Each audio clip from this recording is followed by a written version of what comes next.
Hello, and welcome back to the Ready for Merge show, hosted by yours truly, Christine D. Kim. Thank you so much for joining me for another episode. This is the second official biweekly brief for the Ready for Merge show. It is the third episode in the launch of this podcast. And I just want to start off the show by saying thank you so much to everyone who has been listening to the show so far, giving me feedback on its launch. I'm just really happy and pleased with the feedback that I've been getting on the show and how much you guys are vibing with the concept for the show and what I'm trying to do with the show. I want to give a little bit of a shout out at the top of this episode about the music for this show. That for people that are joining in live, you're hearing the full track. That's like how I get into the groove of doing these biweekly briefs. And it's by a good friend of mine, a DJ in New York City, Kalios. I actually used to work with him at Galaxy. Yes, his job is working at Galaxy, but his passion is DJing. And he, CJ, thank you so much. He was so gracious with allowing me to, yeah, feature his music on these shows.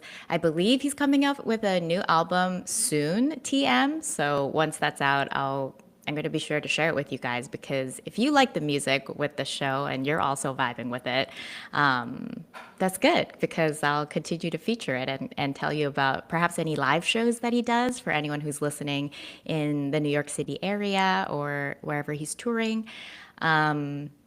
So yeah, you can find out more about Kalios in the show notes of all the episodes. I linked to his Spotify and the specific track that you hear at the top of these episodes, which of all the tracks, I was like, oh, I really want to use this one for the show for Ready for Merge.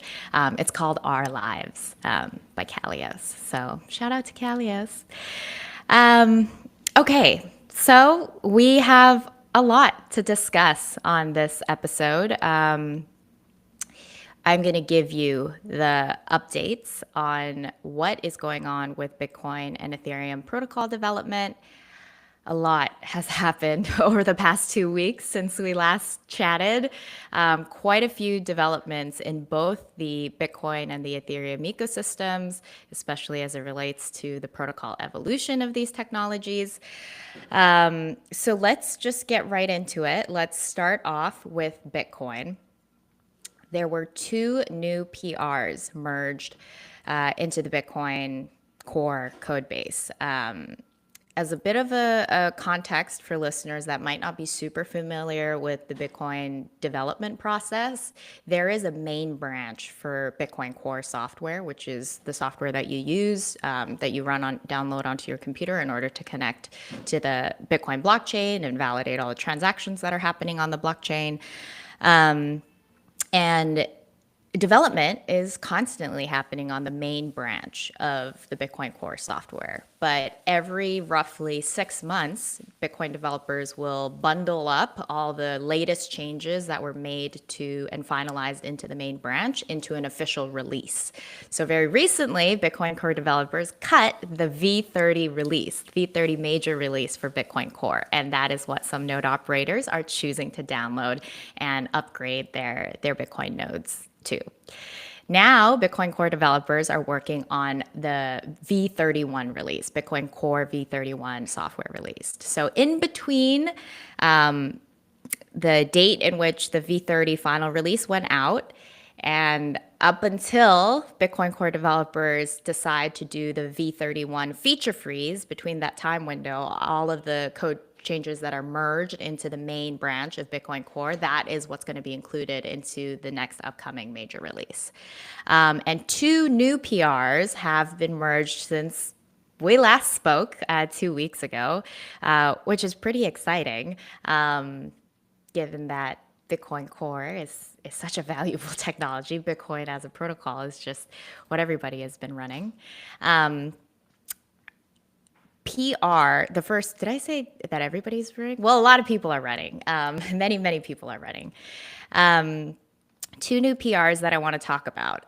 These PRs, they're not as monumental or like they're not major changes to the Bitcoin code base. And to be frank, most of the PRs that are merged into Bitcoin Core, frankly, are not.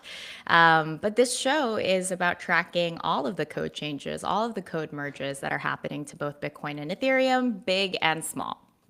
So let's talk about what some of these code changes and recent merges have done.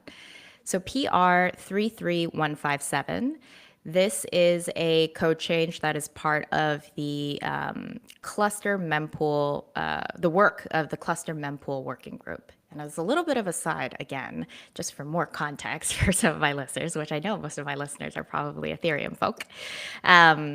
But if you're not, welcome. As a side note, the working groups for Bitcoin are these groups of developers that are working towards a particular initiative or project as it relates to like maintaining or upgrading or adding a new feature to Bitcoin. And what's kind of interesting is on the Ethereum side, you have a lot of different client teams that come together and work collectively on like the Fusaka upgrade or a particular set of EIPs. Ethereum developers also have, or the Ethereum development community also has like breakout meetings to have dedicated development time and dedicated effort onto specific initiatives. So similarly, Bitcoin developers also have working groups. This is the terminology that they have, and these are these dedicated teams of people that are working towards a particular initiative together. What's interesting is that for Bitcoin development, a lot of these developers are just like individual contributors. Most of them are pseudonymous, and they don't particularly represent like companies or different clients.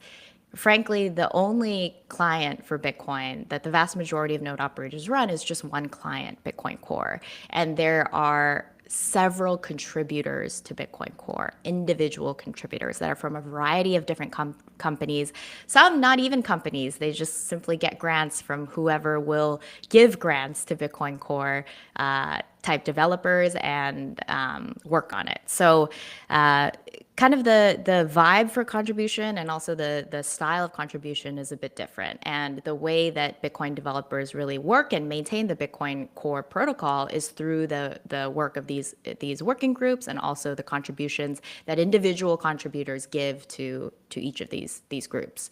So this PR 33157, is a PR that has been in the works by the Cluster Mempool Working Group. And for years now, Cluster Mempool as a working group is working towards introducing better logic for processing and relaying unconfirmed transactions in the Bitcoin mempool. So instead of nodes treating and processing and validating transactions each individually, the work of the Cluster Mempool working group is so that nodes will be able to group together dependent transactions into clusters and then perform various operations on these clusters of transactions. So that block processing can be more efficient, so that when nodes are relaying transactions, they're relaying them in a more efficient manner. For example, if one transaction that is sent across like the Bitcoin P2P network, and the validity of that transaction actually depends on a different transaction, then you want your node to relay both of those together. And if one transaction fails and that causes a different transaction to fail, you want to be able to calculate the total fees for that block, and also to calculate also the heaviness of that block, how many transactions are actually going to be included, with the information that certain transactions are dependent on one another. So this Cluster Mempool working group is trying to introduce that kind of logic and be able to make nodes a bit smarter about the way that they are relaying and processing these transactions, to be able to identify and more accurately be able to estimate the activity that's happening in a block by clustering dependent transactions together. So that's Cluster Mempool Working Group. They've been at it for a while, and this particular PR is just one piece of the larger puzzle. I noticed there's a little bit of a progress tracker for the entire Cluster Mempool initiative. Many of the boxes have been ticked, so a lot of progress has already been made on this initiative. And this PR, the latest one that's been finalized and merged into the Bitcoin core code base, really optimizes the transaction dependency data structure. So when Bitcoin nodes are keeping track of which transactions are dependent on the other, there's a data structure that they use, which is called the TX graph, the transaction graph. And I'm just going to quote directly from the PR for the PR through 3157, because I want to show that as much as people think protocol development, especially on the Bitcoin side too, is extremely technical, and it's like not something you're going to be able to understand as a first time, maybe interested party or newcomer. It's some of it is actually pretty clear, even for a non-technical person like me. So I just want to highlight that. So let me do a direct quote from the PR itself. This is PR 33157. Direct quote. So the PR adds a bit of explainer on what the code changes do. It's on GitHub, and it reads, quote, this PR, that's like in brackets. So this code change adds a few optimization to reduce transaction graphs memory usage and make sure that the dynamic memory it uses doesn't linger after shrinking clusters. Finally, it exposes a function, get main memory usage function, to compute transaction graphs approximate memory usage. End quote. Okay.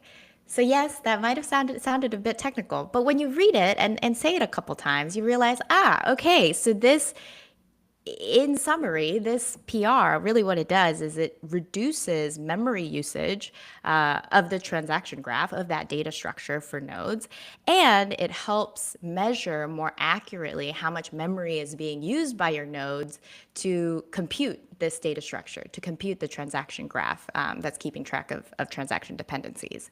So okay, so that's the gist of the PR, and it's finalized and now added to the Bitcoin code base. So a bit of an exercise. Go out there and read some PRs. I think people would be surprised how much they really get out of and understand of what's going on. And what Bitcoin developers care about and are focused on. So that's in. The second PR that has been finalized and is now into the Bitcoin core code base is PR 29675. And this one is actually the final PR for the entire working group. This working group is called the MUSIG Multi-Signature 2, MUSIG 2 working group. And a little clapping, an emoji, haha. Hooray! I think I'm going to do that every single time a working group completes its initiative and what needs, everything that needs to get done. It's cool because I'm doing this on Riverside and it has all these cool like sound effects. But this is kind of a celebratory thing.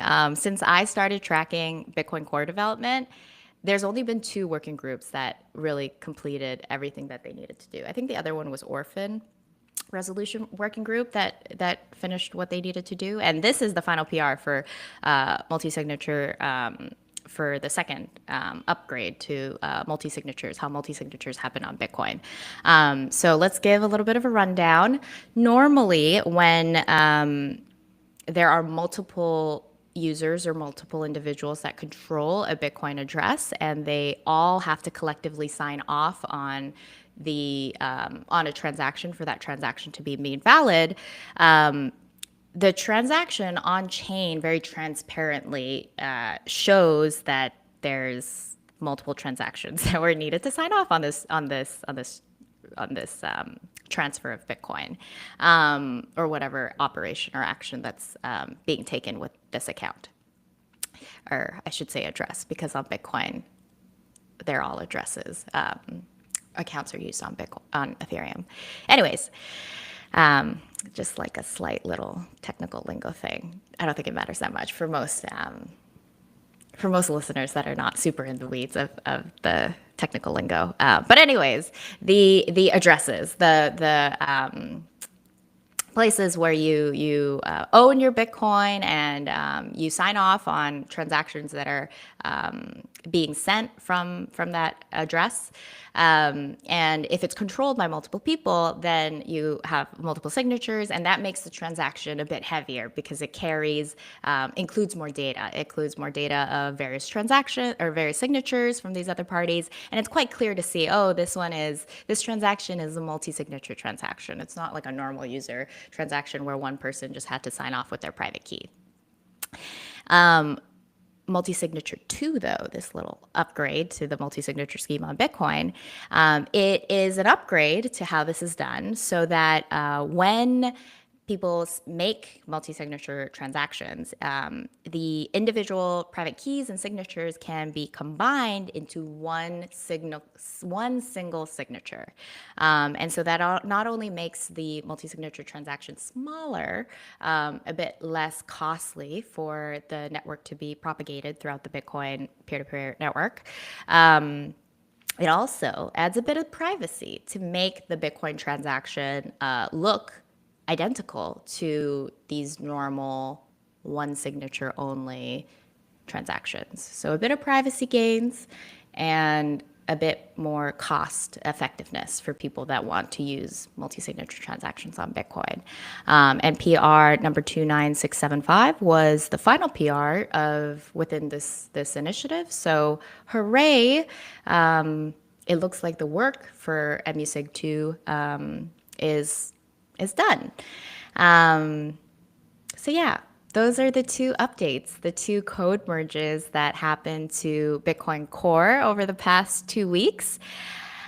I know that they might not sound super exciting, especially when you consider some of like the headliner features that are coming out of Ethereum that make these wide, broad scoped changes to how networking as a whole is done on Ethereum, or these massive like scalability gains that will increase block size by like 33%, if not more, et cetera, et cetera.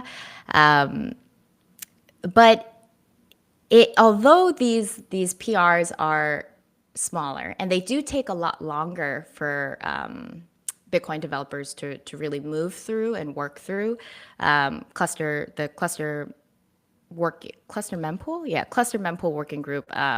When I was looking back on the GitHub history, this has been an effort since like 2023, and then for the multi-signature working group that I noticed on GitHub the work goes as early back as early in 2024.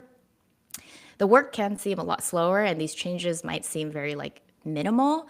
So I think there's this like incorrect perception that nothing is happening on Bitcoin. Like I heard when I was starting to cover Bitcoin, a lot of people were like, "Is anything happening on Bitcoin?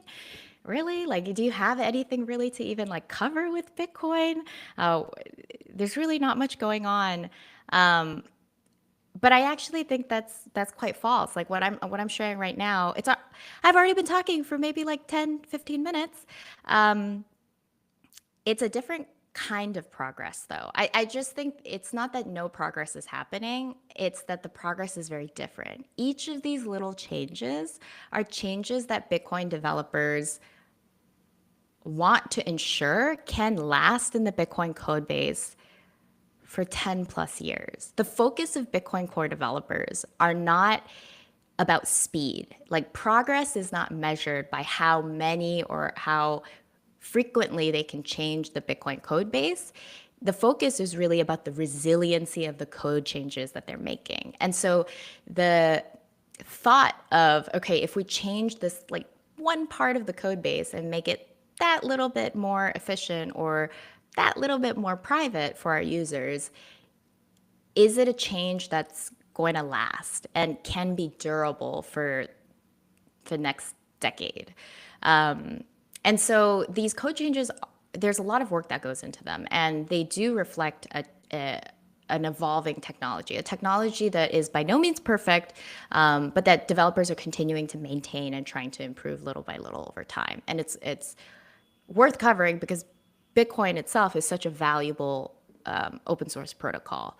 On the flip side, on Ethereum, it's different. The culture is that progress is measured quite a bit by speed. How quickly can these code changes and ideas be shipped to Ethereum mainnet? Also, for Ethereum, there's a mindset that Ethereum should constantly be iterated and evolved. Most developers, when they're thinking about the code changes that they're making to the protocol, they really don't care if it's something that they're going to have to change in the next like 6 months or even like 4 months. I think even recently I'm going to talk about this later in the show, but like with Fusaka, there are questions of like, is the pricing for this new opcode really correct? And Bitcoin and Ethereum developers on the call be like, even if it's not, let's just eyeball it and we can like update the price later and update the gas costs later. And not to say that that's a bad thing, but that it's different. It's a different mindset where Ethereum developers are very sure that iteration and speed is the most valuable way to upgrade this protocol. And for Bitcoin core developers, it's a very different mindset. So I just want to highlight that work and activity is happening on both protocols. They're just a different style of work and activity. A little bit, the nature of these code changes are a bit different. So yeah, I'm slowly starting to become more familiar with the culture of Bitcoin development. So when two PRs emerged, no matter how small they are, I get excited because it's not every day, not every Bitcoin core developers meeting that you hear, oh, this working group is done, it's completed. Oh, like these PRs were finalized. That's a big milestone for Bitcoin core developers. So yeah, a little bit different. But anyways, speaking of Ethereum updates, let's get into Ethereum updates on the second half of the show. I cannot believe the time. I really try and make these. I'm gonna. Okay, 11:26 already. On the Eastern Standard Time Zone. Ethereum updates. This is where the timestamp will go for Ethereum updates. Let's blaze through some of these updates. I have some important ones for Ethereum stakeholders to know, and not a ton of time. But that really is always the case with me, even people that know me from my prior podcasts. I do this to myself. I just ramble sometimes. Okay, let's talk about Ethereum. First update. The next major network-wide backwards incompatible upgrade, meaning all node operators on Ethereum, you gotta upgrade or you're gonna be on a different protocol, a completely different protocol that no one else is on. So Fusaka is the name of the next major network-wide upgrade. Developers are in the final rounds of testing, as I had mentioned on the prior biweekly brief.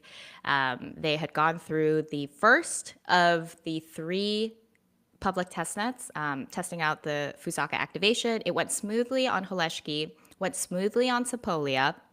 There was the testing of the blob parameter only hard forks, these automated hard forks that will happen after the main Fusaka upgrade activation. The first BPO went live midnight, my time, Eastern time zone standard, my time, yesterday night, and looks to have gone well. I didn't see any major concerns on the Ethereum R&D Discord about it. So now developers are going to move on to the third and the final public testnet upgrade, October 28th, happening on the Hootie testnet. But by all indications, I just want to highlight and stress, it sounds as though Ethereum core developers are quite confident that Fusaka will be activated on Ethereum mainnet December 3rd.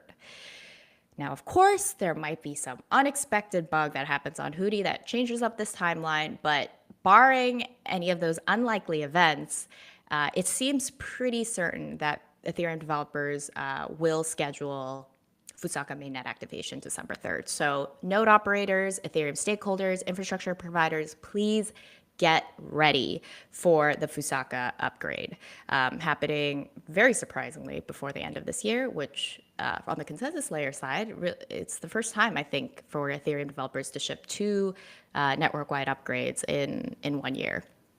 So surprising. I could say more about that, but in the essence of time, we have to move on because I have three very important announcements actually on the Ethereum side. Don't know why I left this to the end of the show. First announcement: Holeshki. The Holeshki testnet is going to go down. Ethereum developers are not going to maintain it anymore. I believe infrastructure providers on Holeshki are already starting to migrate their software, wind down their machines. And obviously, if validators on Holeshki are being turned off, there is a very high chance that Holeshki testnet will fall into a state of non-finality, reduced security. So I just want to highlight to anyone who is listening, who has been testing software or infrastructure on Holeshki, the cutoff date for maintenance of that testnet is officially the end of this month, the end of October. However, I believe that I listened on the latest Ethereum developer call, the all-core developers call, and developers were saying that they've noticed some infrastructure providers are already starting to wind down their operations, wind down their validators on Holeshki. So that's the first announcement. Holeshki node operators, it will be no more soon. So please migrate to Sepolia or Hudi, and get ready for Fusaka. Second announcement. This is for smart contract developers, application developers on Ethereum. For Fusaka, there is an EIP, a code change in Fusaka where developers are going to introduce a per transaction gas limit. 16 million gas will be the maximum gas that your transaction will be able to use up in a single block. No longer can you send transactions that have so much gas, it fills the entire block. Not that this is a common thing. Really hilarious, but an Ethereum Foundation researcher, he's part of a particular team. I think it's protocol prototyping, but his name's Tony. And he did this analysis of like how many times have somebody tried to send just an extremely large transaction on Ethereum that fills the whole block. Turns out very rare, extremely rare. Now, no one really does this. However, there are smart contract developers that may be used to or rely on batching transactions together, batching various operations on chain together, and collectively, the gas of that transaction or that batch transaction may exceed the new limit.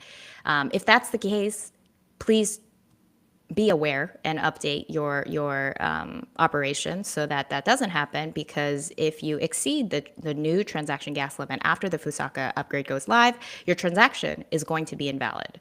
As a little bit of context for why developers are doing this, there's a couple of reasons. The first is that in the Glamsterdam upgrade, which is the next upgrade after Fusaka, that developers are already planning, really quite well along in terms of development, let me say. We're not going to have time to get into the DevNet updates for Glamsterdam on this episode. No way.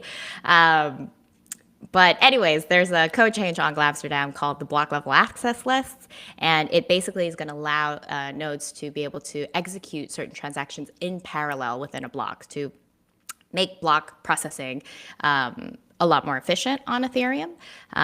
Hopefully we'll get some real good actual numbers on exactly how much more efficient as the weeks go on, because I would like to know, as probably you would too, listeners.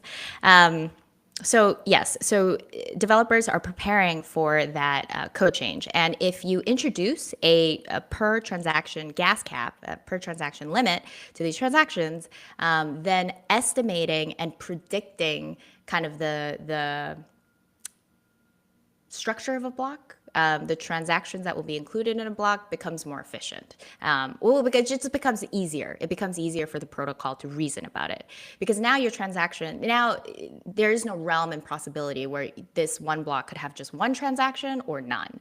Now it's like every single transaction will have a particular cap. And so at maximum, the block, depending on the block gas limit, will have a maximum of X amount of transactions in that block. And so predicting, it makes block makeup contents, gas contents more predictable. So yes, that is the primary motivation for that EIP. I'm sure there are other kind of nice things related to that EIP around denial of service attacks. And actually, just in terms of making Ethereum transactions a bit more proportional to how much, well, part of the rationale for that EIP actually made me think a little bit of certain changes that are going into the Great Consensus Cleanup on the Bitcoin side. This is another different working group or proposed software proposal that's pretty far along in the Bitcoin development side. And within the Great Consensus Cleanup, there's actually these like code changes that are designed to also make transaction, like the contents of a transaction and how much resource it's using up on the network more proportional to the amount of data that it carries.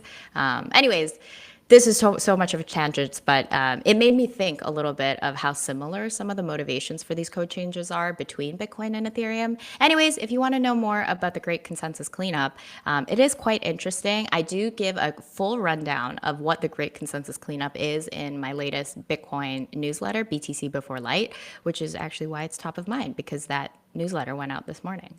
But anyways, I digress. Let's move on to the third announcement. So Polishki node operators, smart contract developers, and application developers on Ethereum for the transaction gas limit.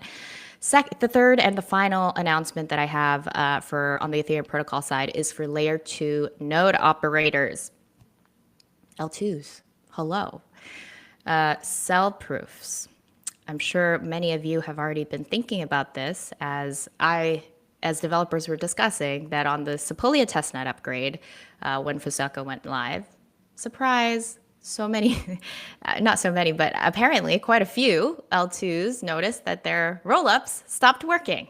The blob transactions didn't work anymore.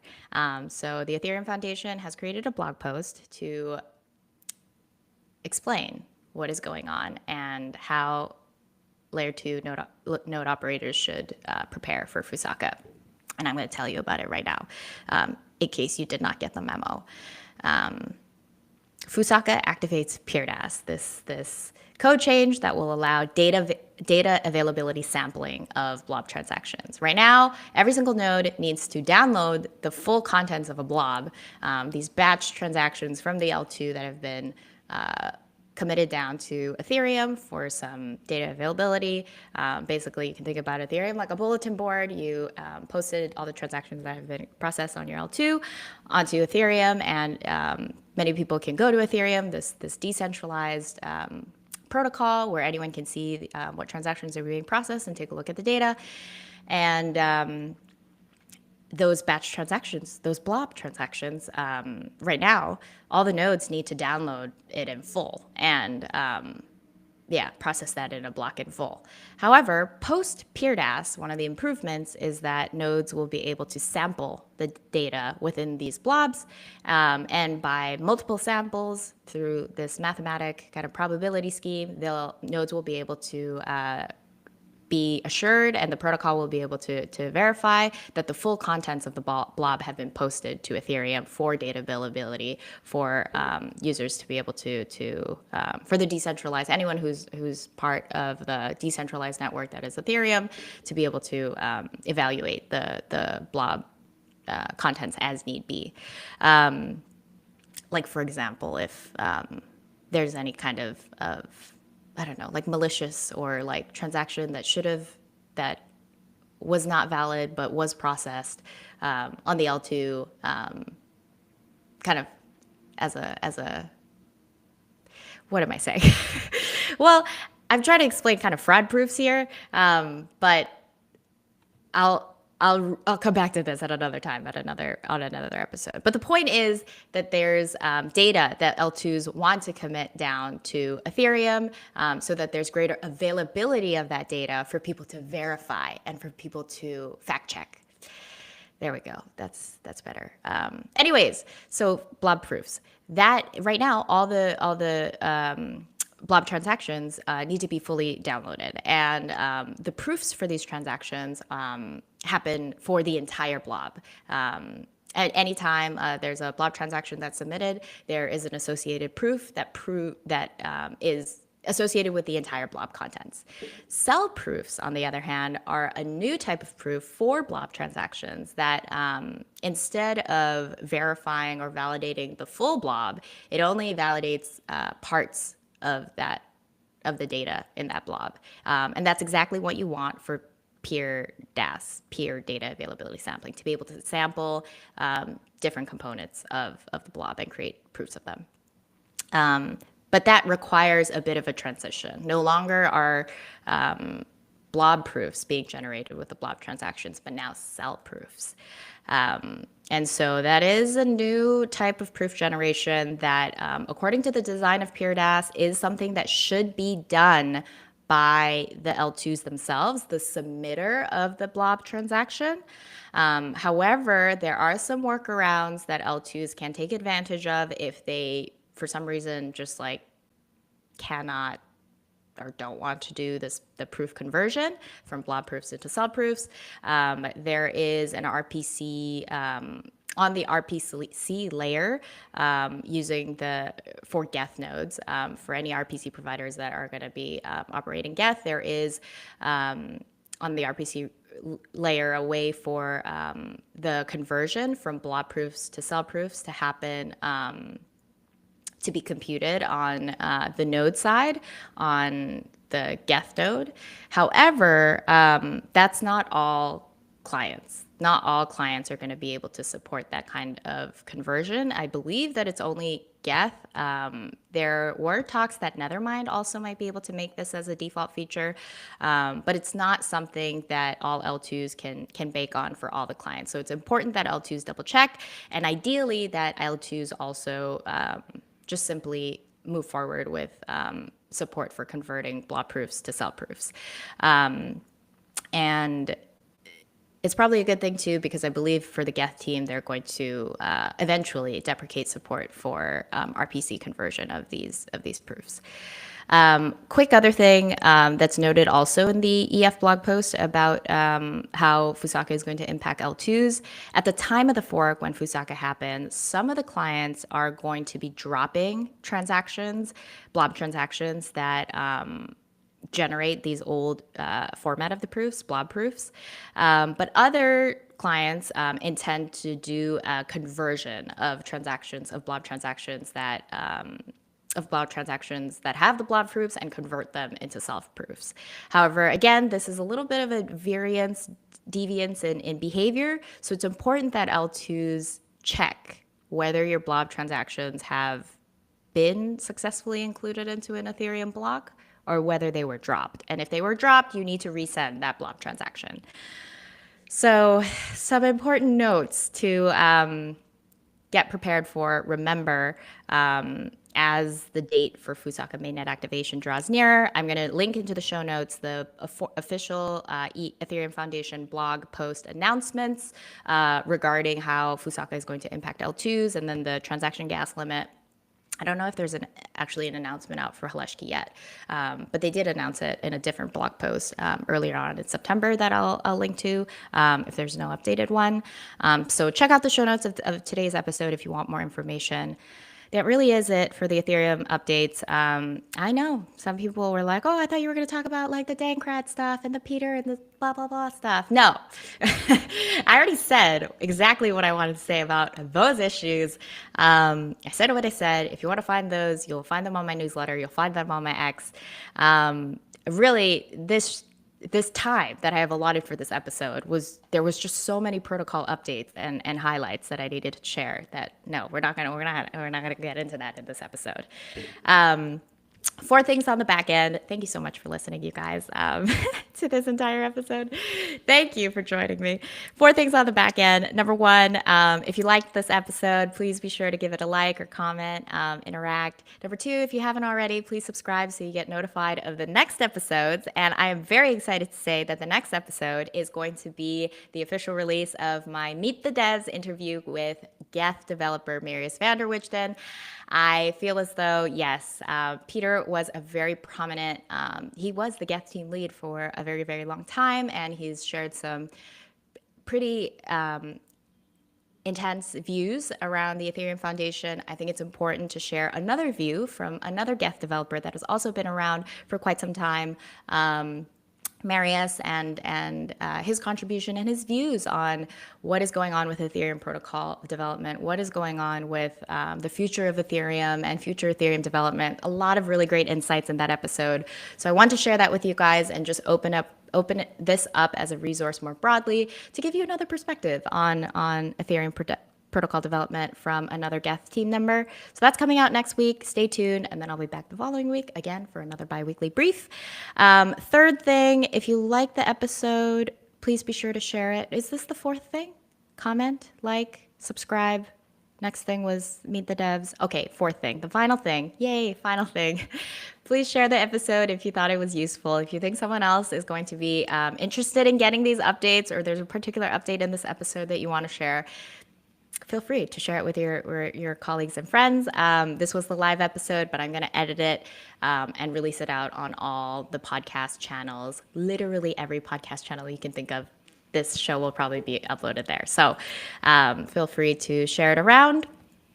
With that, you are now officially caught up on what's ready for merge in the Bitcoin and Ethereum code bases. Thank you so much for listening. I will talk to you all again another time. Bye.